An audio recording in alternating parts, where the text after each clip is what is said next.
cruddy old Marines or something. I mean, we gotta bust some heads, right? So Bob, you, what, what year did you go in? Do you remember? I went in the Navy in 11 days out of high school in 1965. 65? Mm-hmm. Wow. So Vietnam's going on hot and heavy, and people are getting drafted, and you enlisted?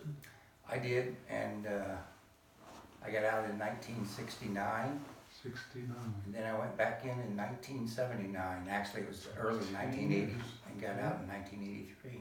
Oh, I don't want to get ahead of myself. So, when you were in school, is that something that you kind of planned that you were going to do, or was it No. more of a last minute kind of, I need to do something, and I wanted to be a dentist, really?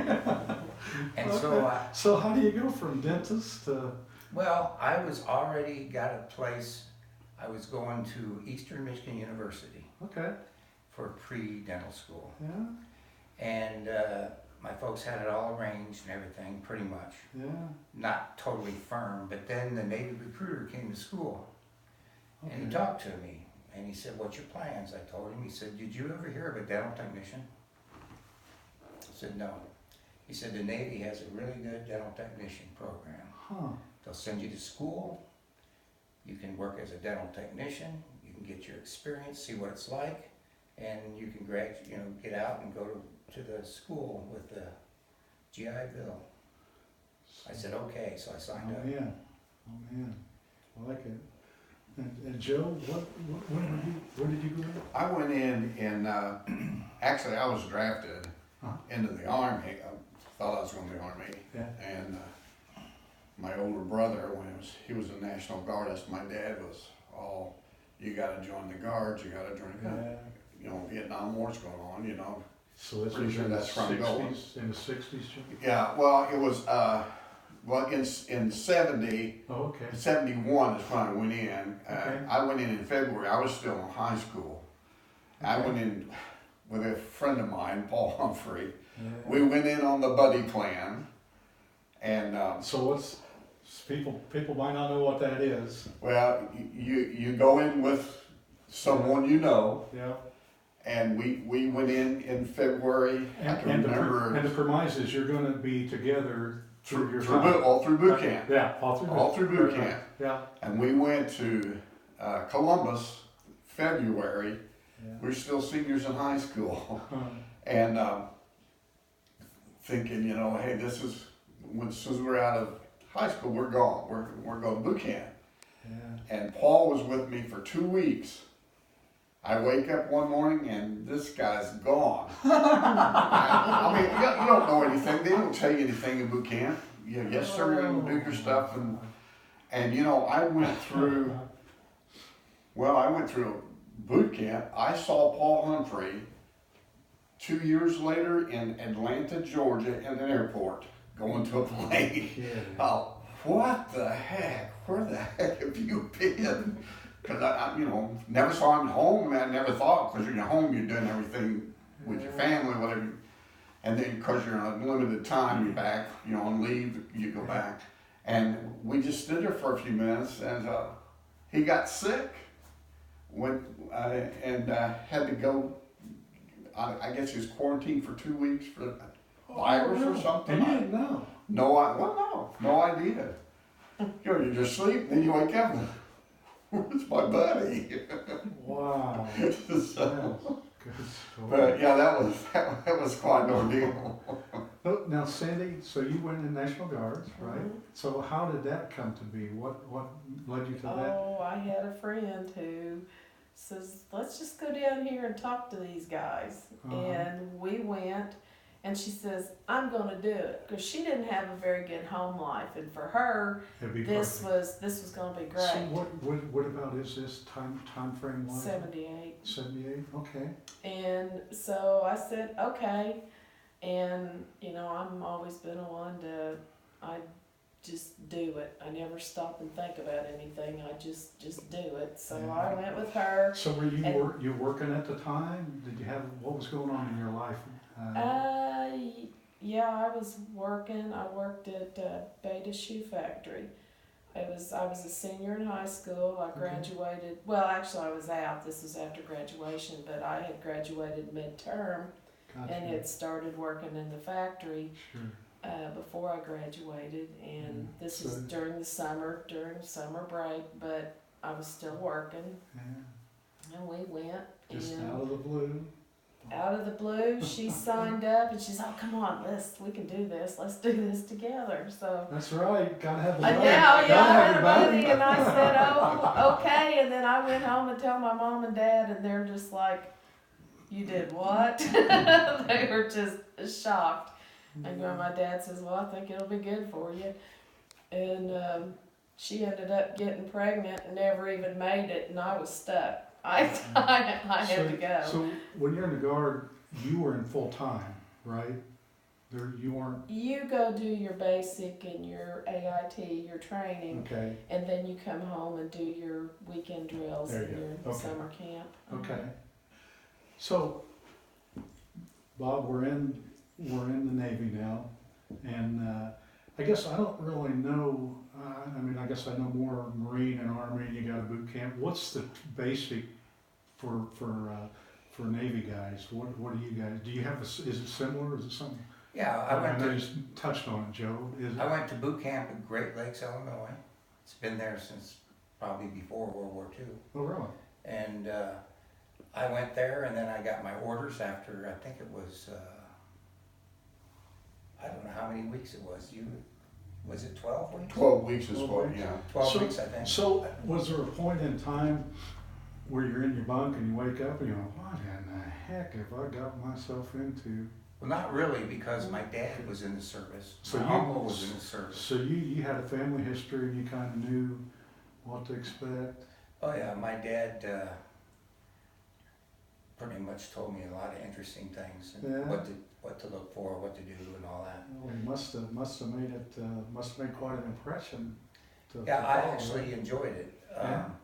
The thing that made it kind of interesting for me is they guaranteed me dental technician school, kind of as you signed a paper and all that. Yeah, So I get my orders, and it's at Hospital Corpsman School at Great Lakes. yeah. And I went in and I said, I think someone made a mistake. Uh-huh. Now, you know, when you're right out of boot camp, you know, they said, what did you say? I said, these aren't for me. And they said, yes, they are. And it really got me because I figured I got kind of swindled into it. So I went home for leave because after boot camp, you go home for leave for a week or something. Uh-huh. And I went back and I went to Hospital Corpsman School. And that's like a medic. Uh-huh. And at that time, they were all going to Fleet Marine Force training with the Marines to be corpsmen. It wasn't the idea of not doing that, but it was the idea that I made a contract with them. So I put in a request and it was denied. So I went through a week, then another week, and I kept putting in these requests. Mhm. Finally, I started putting them in every single day.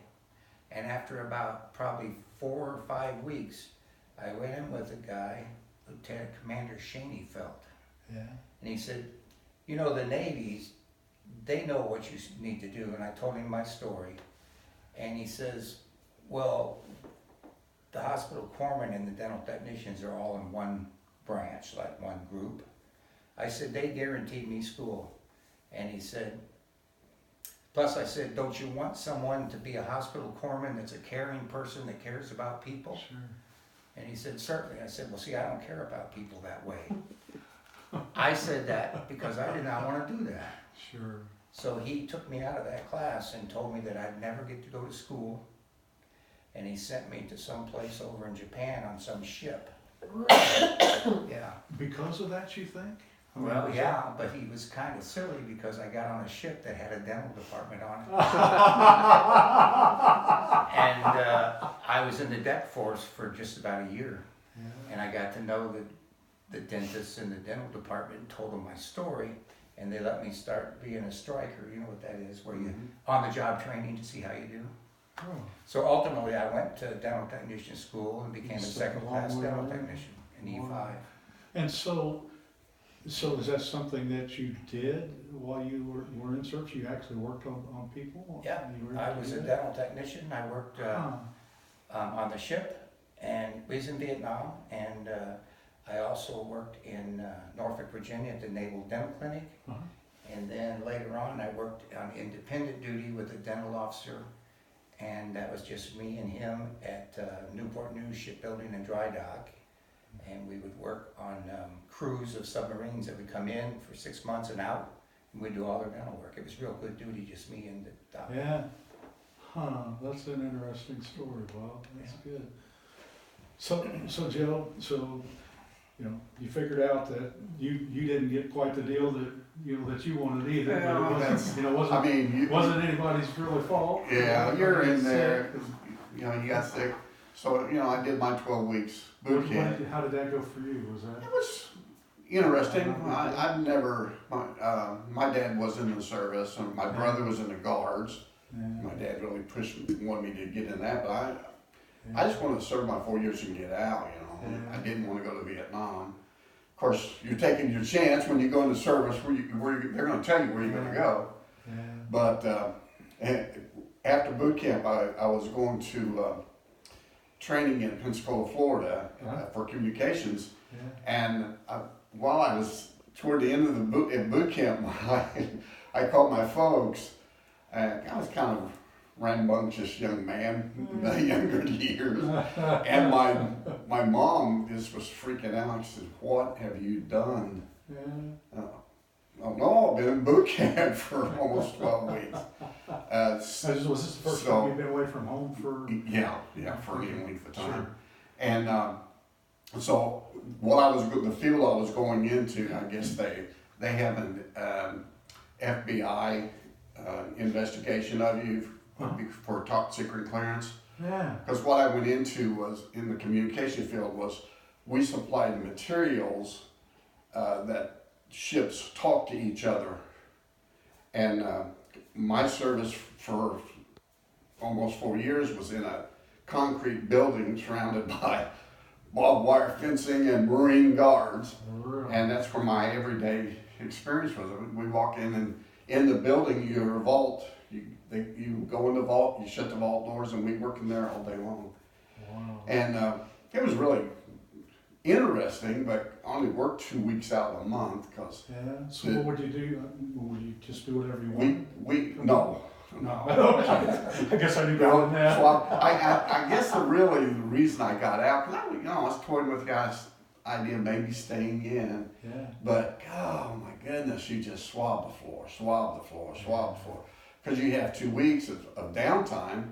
You issue the materials to the ships, they all come into port, Yeah. and then we take the old material, we issue the new material, we burn the old material, and then we're done for the month. So it was interesting. I really learned a lot with the Philippines. I would have never went anywhere overseas in my lifetime probably if I hadn't been for that. A lot of experience, but I was at Clark Air Force Base and on the tarmac, getting ready for my flight home, when the POWs came, and I was for the first flight of those. Really? That was something. Yeah. Oh, yeah. My gosh. Yeah. So Cindy, let's go to basic. You and your buddy. And did you The guys? buddy never made it. She never. I made it? had to go by myself. Well, now you got to tell us that story. So because she's the one that got you. She's the one that got you. So she She's the one signed that up. She signed up, but she got pregnant in between the time of us signing up and having to leave. Was that planned or by accident? Do you Oh, think? she was a little on the wild side, It so, sounds like she was more than a so little. who knows? So we got you realize, Pastor, we just went from a group that a guy didn't know what pornography was to a group that her best friend got pregnant before she even got in. So we've kind of gone the gamut of that. So I'm assuming once you're pregnant, that's you can't get in, right? She's, Unless well, you're yeah, they weren't gonna say, even if she did go in at a later date, it wasn't gonna be at the same time I was Sure. going, like she So thought. so you're disappointed about that, and you're stuck, right? I'm You stuck, I gotta go. And then Oh, I I see. had my orders. I was to leave out on September the 20th, and my uncle passed away the day before. Oh, my God. Actually, it was on the 21st, and he died on the 20th. And so I wrote a letter. They deferred me. I went about a month later. So I was there during Thanksgiving, and we were like the third platoon of women to be on Fort Leonard Wood. Oh, really? And Yeah, so- Yeah, there was only 2 other platoons of women So on this is, you Fort said Leonard this is Wood. what, 78? 78. So women in the military were still kind of a rare thing then, would you say? I assume because Both of we you took guys? basic with the men. It wasn't all women. It was Okay, there were So 3 it's kinda- platoons of men and 1 of women I got in you. our company. Did the men treat women good? I mean, We didn't have any problems. I mean, I That's good. don't remember. I mean, like I said, that's Yeah. been a long time ago. yeah. But so we were there, and we got to come home for 2 weeks in the middle of basic training for Christmas That was because they nice. shut down the base. Well, it was and it wasn't Oh. because when you came home, you didn't really want to go back, I'll but you bet. knew you had to go back and finish Oh, it yeah. up.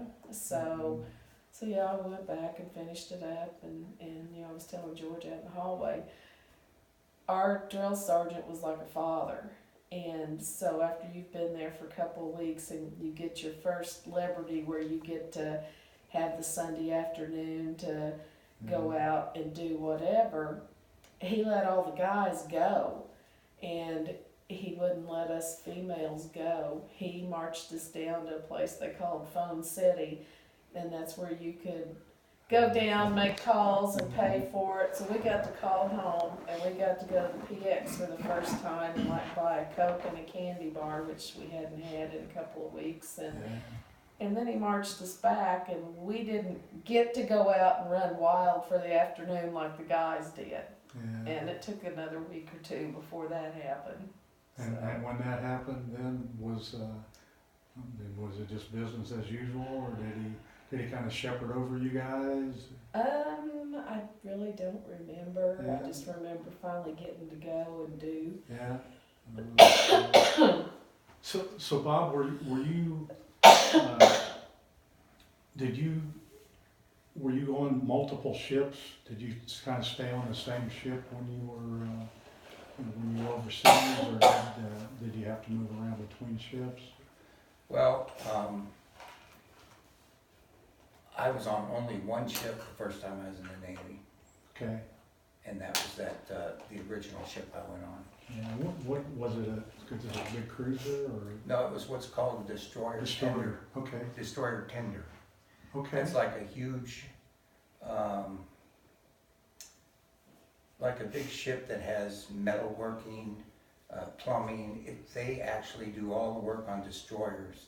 Destroyers come alongside, Gotcha. and they'll sit there, and we had welders and anything to So do. you They could repair build a as ship well? if they wanted. And in addition to to the dentistry stuff, would you have to go mechanicing or do other type of work? No, before I became a dental technician, I was just what they call a deck seaman. Yeah. I did all kinds of real Navy things, splicing line, Yeah. swabbing decks, painting, chipping, all Yeah. that stuff, and standing watches and actually steering the ship with the helm, the lee helm, and all those kind of things. So you did that. Yeah, just for about a year before I became a Really? dental technician, and then I basically worked on the ship. And believe it or not, they have a regular dental office, 3-chair dental office, Yeah. and we did everything from root canals to surgery to pulling teeth, cleaning teeth, I mean, I guess you have to, right? There's things you don't think about, but. in all you've been kinds there. of weather. Yeah. If you can imagine the ships, Oh my gosh. it's pretty interesting. Now, would people? That's something we haven't really talked about. Would people get sick on ship? Did you have guys get seasick? Did you ever get? Did you ever get Oh. queasy and You bet. really? Really bad, yeah. A And, couple times. And so after you've been on a ship for so long, and then you hit land and it's not moving, you Yeah. still kind of wobbly. Well, I don't know, it was 65 was a little bit earlier. I think things were different. We didn't have women in boot camp. I don't know if No. you did. No. We didn't have any women on any No. ships that I knew of in the Navy. Yeah, And it was a whole different, there was none of that phone stuff and all that. It was a lot different. Boot Yeah. camp was a lot different. yeah. I never had no drill sergeants that I thought was. I was gonna ask you about it. She's calling daddy. I was just Well, gonna say, I'll bet none of you guys. Never called my guy daddy. He wasn't that nice to us when we were trying, it was just, he was being overprotective about Yeah. sending us out in this Oh, that's sea of funny. men. Yeah, I'm sure the guys didn't, they didn't get that treatment. So you were in Japan for a while. Where else did you go, Bob? I went to the Philippines, to Hong Kong, Huh? Japan, Taiwan, You say you were in you were Vietnam. Vietnam? It's only there a short time, just long enough to say I was there and get a ribbon and all that stuff. So Our did ship you, was working there in Chulai Harbor on some ships that went aground, yeah. and that was about my experience. So- I mean, did you feel threatened at any point when you got? No, to I there? really didn't. Our ship was we would be right in the bay there, Yeah, and we had people on the ship that would get off and work. yeah. And then we all did kind of what we supposed to do. And the only thing was we had machine guns on our, all set up and stuff. And so, I mean, if heaven forbid something happened, you'd be behind a machine gun, right? No, I wouldn't. No, you would never have to do that? No, at that particular time in my life, I'd probably either be cleaning teeth or swabbing the deck. Okay. But, This is still your first tour, right? right, and in the evening time, afternoon time, the ship would go way out to sea and stay. We never stayed in there except during the morning. Was that just for Safety safety purposes. reasons? Yeah, that makes And sense. stuff like that. So what, both of you guys that's been out on the ocean, I've never been on big body of water. I guess I've been in a plane over big body water, and, when you get someplace where there's just water, I mean, I've actually had a panic attack before, my God, the plane's going down. What's it like when you're out in the middle of the ocean? It's and great. There's no land anywhere. It's Have you been there, Joe? Did you ever get I that was far? on Newport News for 2 hours in the Gulf of Tonkin, and we flew from Subic Bay in the Philippines on a helicopter, and you just see water everywhere I went. I flew. I was never on a ship other than we went in, gun turret blew up. We went in, removed the radio equipment, replaced everything, and then flew back out. So did you, if there was something damaged communication-wise, We took care of that, See? yeah, and we picked up all material, we issued new materials. gotcha. And once that happens, then you have to issue new materials for the entire fleet. So then we come back and we prepare for the fleet to come in and get new material. But when that blew up, the radio area is down below the gun turret that blew up. Uh-huh. So we went in there, replaced that, and then we got back off. But all you see is flying is all you see is water, and then you see the little speck as you're coming up to the ship, and it's a little bit bigger. And I'm bug-eyed thinking, we're gonna land on the back of this. But I don't say, you don't say nothing, keep your mouth shut. I mean, that's the way it was when I was in the service. You don't say a whole lot of anything. And especially going through boot camp, and then when you're in my detachment, it was very Did you, frightful at the time for so a country kid. you said you was a little bit rowdy. Did you ruffle any feathers in boot camp? Did you- No. No, you were. I was Toe the straight and line. narrow, and you just didn't. I mean, you Yeah. do what you, I didn't know. I don't know if you did. I never really knew anyone that really. Really? I mean, at the time we went, I was happy to be where I was and not in Vietnam. Yeah. Oh, That's, yeah. because my draft number was number 1. My birth date was number 1 draft number. Yeah.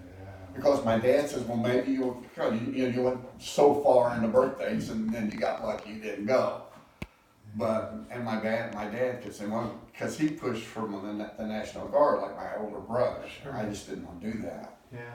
And, you know, when I go up, it's like, I'm happy where I'm at. I mean, it's a hard 12 weeks. Yeah. They put you through a lot. I don't know what it is nowadays. It's a lot, I'm sure it's a lot different than it was then. It sounds like me and you were in similar times. In '65, when you was in the Navy, at that time, it never happened to me, but I know several guys that got knocked upside the head, got knocked down, a lot of things. No, I saw that plenty of I mean, times. it wasn't like kind of this time to get out and share your feelings and stuff. It was kind of like you do this, you do that. Yeah. And there was such a big controversy on the Vietnam War anyway. You know, they advise us, when you go out, don't wear your uniform. When you go to the airport, don't wear your uniform. And you know, my kids grew up, I never talked about, of course, when I was, left the military, Yeah. they advised us, you know, you don't speak about what we did. Sure. And I went for a long, long time. I only have a few pictures, Yeah. and I never spoke of anything. My kids, my son, it's not been too many years ago. My son said, Dad, I didn't even realize you were in the service. Yeah. I never talked about it. I never said anything about it.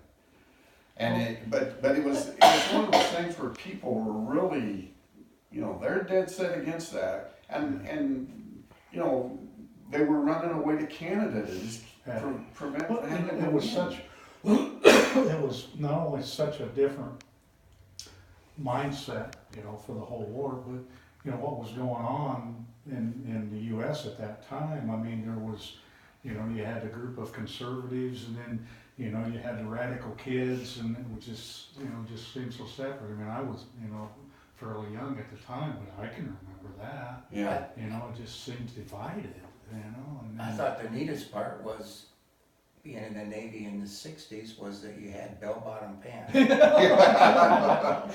that's no kidding. yeah. Yeah. Your dungarees, you Yeah. probably had them too, dungarees that were Yeah. bell-bottoms and everything. Is there a story behind that? I've never ever heard anything. How did that ever come to be? Do you Which think thing? the bell-bottom pants, is there any reason Well, for I that? know when you go through boot camp, I don't know if you guys did it, but in the '60s, you used your pants and all that, and you threw them over your head, and you could make a thing to float on, and Yeah. bell bottoms. Same way with your little hat. Now, Yeah. what's, so, you If- use if your you- pants if for a you- flotation then? If your ship's going down, Uh-huh. you tie the ends of your pant legs, and you can take your pants, and because we practiced this in boot Right. camp, and you pull them up over your head as you go into the swimming pool, it would come up and make a life preserver for you. Really? Yeah, and your I've little, never heard we that. wore the little white caps, and they would also hold air, and they would hold you up too. Huh. So that's probably the story. Well, that makes story. sense. I've never heard that. Well, that's interesting. See, I think in the service after, I don't know what it was like when you was in, but we washed all of our clothes every night on a scrub board Yeah. with a brush. We did. Yeah? I mean, a real brush, real scrub board, Huh?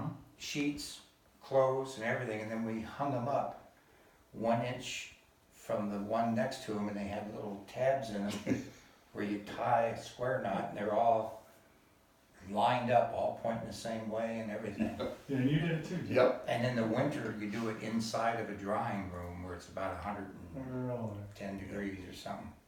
So it was a whole different world then.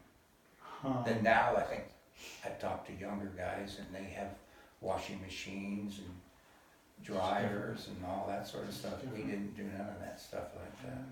But I don't wanna take over the whole conversation, but You know, I was in the Navy, I went back in the Sure, Navy you went about back to- 10 years later. Yeah, And everything, because it was just a time in my life I wanted to do something, and I was surprised that they took you. But before you do that, let me interrupt you. So, when you got out, you had this dentist training. Did you ever pursue that? I guess I don't know what you do. I never have asked you what you do. You're not a dentist now. No, Okay. actually, I wouldn't have been a dentist if I could have been made one. I decided way. I'm into tired that. of looking at people's mouths. But see, in the Navy, we did work on people that never brushed their teeth in their whole life. Oh, yeah, that's part of it. And it was just really gross stuff, and I would have never been, I would never have been a dentist, ever. But see, the second time I was in, I was a signalman, and Oh, really? they don't even have those anymore, but So that's. what, he by knows- hand or by flashlight? Well, or- you have or a searchlight, You have searchlight? So and you you Morse use code? semaphore, yeah, Is that what you and do? you use flags and semaphore. So, Mhm. so each, I mean, it's just a whole different communication, right? Yeah, The flag- visual communication, and ironically, we had on our ship, up on the Signal Bridge, I was on a guided missile cruiser the second time, Okay, more of a warship. Yep. We had these little boxes that they brought on whenever we were going overseas, and they dropped these, I guess they were metal of some kind, boxes, and then they would secure them down on the deck, and that's where all the people that probably did all the super duper spy stuff and communication so interceptions and that. this was your Yeah. bailiwick Yeah. then, It right? was right outside of our signal. I mean, they used to drink coffee with us. They never would let you in there, and they would never talk about anything, but So, and you would signal because you didn't want, I mean, you didn't want something over the airways? Would that be why you would do that? well, that is probably the most secure means of communication between ship Two and ship ships. in today's world, because How- electronics, How far away would they be, Bob? well, they could be from here out to the parking lot away, Uh-huh. especially when we did underway replenishments out to sea, or they could be as far as probably 12 to 14 miles away. Really? Because that would be a light, I'm assuming, right? Yeah. Wow. Yeah, and that's what we were always haze gray and underway. I was on a rate where signalmen are generally never ever anywhere but on a ship. Huh. And I did that on purpose when I went back in, and I enjoyed that a lot, and I don't wanna take over the whole conversation, We'll but get I was back out to to that. sea all the time, We'll get in that. all kinds of weather. So Sandy, we're ignoring you. So, let's see, you were in about 78. So I'm trying to remember what was going on in the world. It just seems like there wasn't a whole lot. There wasn't.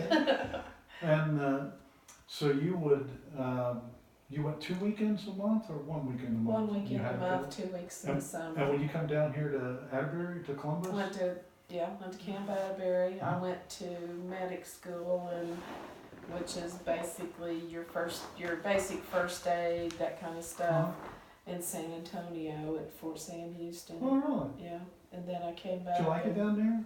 Oh, yeah. My San dad loved Antonio San was nice. Antonio. Yeah. Yeah. What little I got to see, I was there for 6 weeks, but So it you, was I mean, nice. you were working, you really weren't sightseeing, right? Got to do at that point you could. Could you? Yeah, it's just during the basic you couldn't. So we Mhm. could go out on the weekends or in the evenings, and it was basically school from during the day shift, and the rest of the time was yours. Oh, really? That's kind of, so did you have any aspirations for, being a medic or helping people? Is that something you had ever considered before, or just kind of, That's Kinda came just to where you? they stuck that's where me. they That's where they decided put where me, they and that's put what you, I right? did. And Yeah. when I came back, we worked at Camp Atterbury at the dispensary, and Uh-huh. we did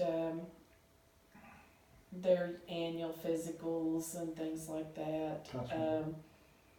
We were kind of support. They would have medevac teams come up from Fort Campbell, and we,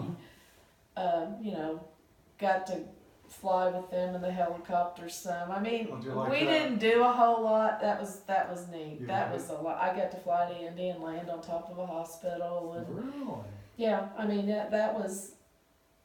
It was fun. I mean, there wasn't anything major like with these guys going on, but I did get to go places and see things and do Sure. things that I never would have done. Oh, yeah. It was like my first exposure out of Salem. Yeah. I had never been anywhere or done anything, and it was your first Opened exposure your out in eyes, the right? world, right? I mean, it's not only, what you see, but the people you talk to and, Oh, right, yeah. their experiences that, that you get to understand. You become one big family because it doesn't matter what kind of background you came from. You're all in the same boat. Did you, so you met people, is there people that you stayed in touch with, after you got out, or even today? Is there people that from your military Not experience? so much from the guards, but Yeah. see, I met my ex-husband. He I met him. He was one of the medevac crews Oh, yeah? that I met on summer camp. Yeah, And so I was an Army wife after that for 10 years. And, you know, I still keep in touch with a lot of Yeah. people that, you gotcha. know, we met over the years. And do you, I mean, are you still do any kind of medical stuff? Do you, like your first responder any place? or I is that- work for Desi at the Sheriff's Department and Oh, yeah? fill in at dispatch. Oh, I didn't know that. Oh, okay. All right. See, I don't know anything. You guys, one of these days we're gonna have to move everybody around in the church so we can all get to know each other better. Mhm. So, because I'm probably, I don't talk very much. I know Mhm. people have a hard time believing that, but I just, you know, kind of like to keep to myself. But, What about your pregnant friend? Did you all stay in touch? Oh, yeah. Yeah, how did that? Well, yeah, she was still here when I got back, and then eventually she moved to North Carolina. And honest, she got into drugs later really Oh, bad. that's And too bad. last I heard of her, she was in basically a group living home in North Mhm. Carolina. So Mm. yeah, but she had a rough time growing up, and you know, she didn't really have a good foundation.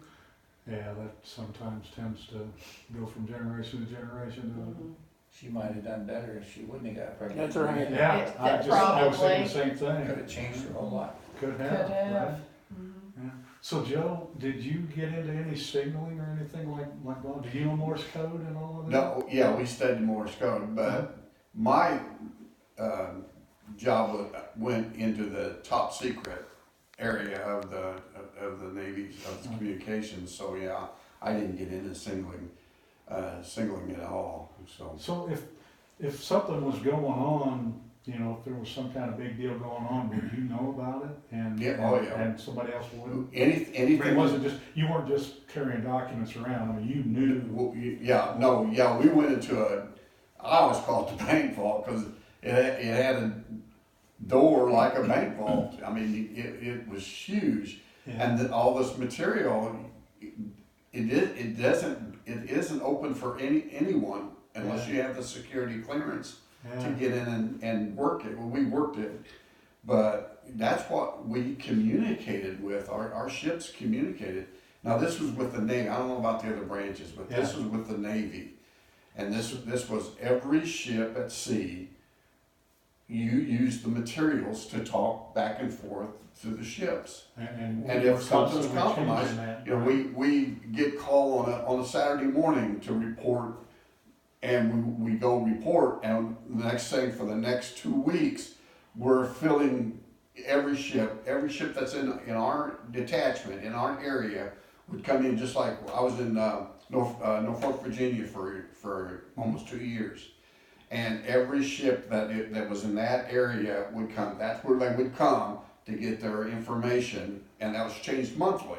But if something happened, that something got compromised, then we would get called in immediately. Like one weekend that I know that we went in, and you know, we're constantly working the material, getting ready for each ship. Sure. And when the ensigns come in, and that's who usually came in to get their materials, and with their bodyguards, they would come in and we would get each ship. They come in by ship's name, and we would issue the materials. And I'm assuming you have to count for all the old stuff too, right? Yeah, well, You had the old stuff come in, and then we had a burn date, Yeah. 3:00 on a Friday morning after we collected a week's worth. Yeah. At 3:00 Friday morning, we went out and we had incinerators, and we burned.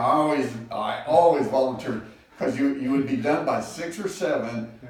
that morning, and then you had the Whole weekend. day. Always volunteered for that. But yeah, and that was when was in the Philippines, hotter than blue blazes anyway. And then you get these incinerators going. I mean, you're like, oh my gosh. So glad when it's over with. But yeah, that was a weekly thing that you did. Wow. It was- See, we got those things that you're talking about, Yeah. and we signed for them, and we burned them, but we burned them in a coffee can, believe it or not. We had a witness, 2 actually, and we would burn them. They were all the encrypted codes for different things between United States ships, and then we also had some between Allied forces. And we also had stuff for Russia and America. specific things So that so they you, get back and you forth. would use different, Probably the stuff that he was putting out is stuff that we were getting, because yeah, I don't know how we got them, if it was by the week or not, but we would burn them twice a day or once a day, because we were on 12-hour shifts. I always had the 6 o'clock at night till 6 in the morning, and we would start off and we would get a new sheet of all the codes, and we would all, the guy that I was relieving and the chief, we'd all sit there and burn them all. We could have went down to the Radio Shack and had them do it, but it was such a hassle because we were up on top and we didn't want to always hassle going down there, so we just burned it ourselves in a coffee can. so you said something earlier, so to communicate with an American ship, you might use one code, to communicate with, you know, an English ship or a German ship, it'd be something completely different, right? Well, generally, we didn't communicate much with any other ships, Okay. actually. Okay, We would communicate sometimes with Russia because they were always out and we were always out kind of where they were, especially. Man, what kind of communications would you have with a Russian ship? Well, usually it's communications about where you're going, where you've been, Okay. watch okay, out, sure. keep off my bow, Gotcha. we're going on such and such and all that, and they Gotcha. do the same thing. Okay. I can remember once, our captain, we used flags to communicate a lot with foreign ships, because they have books on flags. Certain flags that you put up, which would communicate to another ship that your intention is to go port, Uh-huh. or starboard, or whatever, and they would do the same thing, and Just with a single flag, or? well, several a flags, flag, and they a would, red- you would open up a book and they would have it in the book. And Oh. that's how you would communicate. And the Americans and the Soviet ships were never cooperative, ever. Yeah. I mean, they were just the total opposite. They were very aggressive with each other, Huh. always. Oh, that's interesting. We were up in the Aleutian Islands once on a big task force. There was like 3 task force there. And there were Russian planes flying over, and we had American planes on each of their wings. Really? And then we got a signal from a Russian ship behind us, a warship. Uh-huh. And the captain said, "Siggs, what is he saying?" I said, "He's saying he's going to pass us to starboard." And he said, well, I can't even remember what it was exactly what he said, but it was not anything you would want to repeat in mixed company. And I said, "I don't know how to do that." And he said, "Well, you'll figure out something, Siggs." And so we just went and just left him sitting in the dust, because he wasn't going to allow that guy to go around me. Really? Yeah. That's interesting. Huh. So, yeah. So what, you know, if you were to, you know, kind of look back at the whole experience, you know, what, I mean, what's one thing that, you know, that you think you'll just take with you your whole life and never, you know, you just, you know, it's an experience that you'll never get anyplace else. What? Probably what's one for thing me is the camaraderie of guys, everyone that you've worked with. I mean, from boot camp on up through, yeah, you just have certain guys that you click with. yeah, That's what I took away, because I'm in 1968 I started at JC Food Store here in Salem. yeah, I fell in love with retail and dealing with people. yeah. And if not for that, I probably would have stayed in the service. But Frances Fletcher gave me my job. She said she held my job for me until I got out, Yeah. mainly because I was drafted. But then when I joined up, I still talked to her, and she said, "Yeah, we'll hold your job." Yeah, well, it's good that she did that. And you know, because up until this past March, I was in retail. Yeah. So, and that had, to me, the people part of it, because I was a very quiet kid. Yeah. Never said a whole lot, kind of rambunctious, but between 2 brothers, you know, you got to do something to speak out sometimes. So, but never done anything serious. I was always, you know. Yeah, it's all in good fun. Oh yeah. Well, I thought it was good fun, you know. But the people part of it was for me. I understand always, I never forget a petty officer, first class that I was with in Norfolk. always talk about, I love persimmon pudding. And he directed me and told me how they feed persimmons to the hogs. You don't eat persimmon in Massachusetts. Even because he's from Boston. Awesome. That's And wonderful. they don't, they know what persimmons are for up there, not to eat. But it's things like that, that's kind of stuck with me for Yeah, I mean, years. you know, if you didn't, if you weren't in, I mean, what's the odds that you're gonna have, people from, the East Coast or West or wherever, Yeah. you're not gonna probably, in passing meet them, but certainly not have the kind of relationships. Right. And I know you had said, Sandy, that, you had never really been out of Salem, right? When you, and probably, I don't know, if you hadn't gone in the military, what do you think, what do you think would been the course of your life for those years? I don't know that I ever gave it a thought. Yeah. I was just, I don't know, because college was never pushed in my family, Yeah. and I don't know that I ever really thought about it. And that happened, and I think it's a good experience for anybody. Yeah. It really is. Just curious, so you were 20 something when you did that, right? 18. 18. Mhm. And, I mean, were you spiritually motivated then? Were you going to church full time? Oh no. No? Okay, No. just curious. No. Just curious. And but the people, I think I'm like Joe? Joe, is the people. It just opened up the whole world to you. Yeah. As far as you kind of realize that everybody's the same. It doesn't Mhm. matter where they come from. Everybody's the challenges. same. Just interesting. Mhm. Bob, what about you? And I know you traveled a lot and certainly met a lot of people. And, Well, I love the Navy, yeah, and I could talk for days on it. yeah, But I got one interesting thing to say that's, I hope my wife, when she sees it, don't mind. She won't mind. Both my brothers were in the Navy after I was, and at one time, two of us was in at the same time, and the other one had just coming in when I got out. yeah. But I went to a place in Yokosuka, Japan, that's called the Monroe Club. It was a little Navy bar, Yeah, pretty kind of famous little Navy bar. yeah. And I went to the restroom there, and I carved my initials on the top of the door. Yeah. Well, not the door, but the sill. And Among a lot of other initials, I'm there was a assuming. few up there. Yeah, And so I told my brothers about it naturally, and they both said that they both went in there and they both seen my initials up there and they put theirs up there. oh, really? So when I went back in the Navy, Uh-huh. this was probably 10 years later, maybe Yeah, more. yeah. I went back to Yokosuka when the ship I was on went back there. And I went in and the whole place was totally redone. Modern. When I first went there, they just had like a hole in the floor that you would use and Sure. stuff. And they had benjo ditches open some places.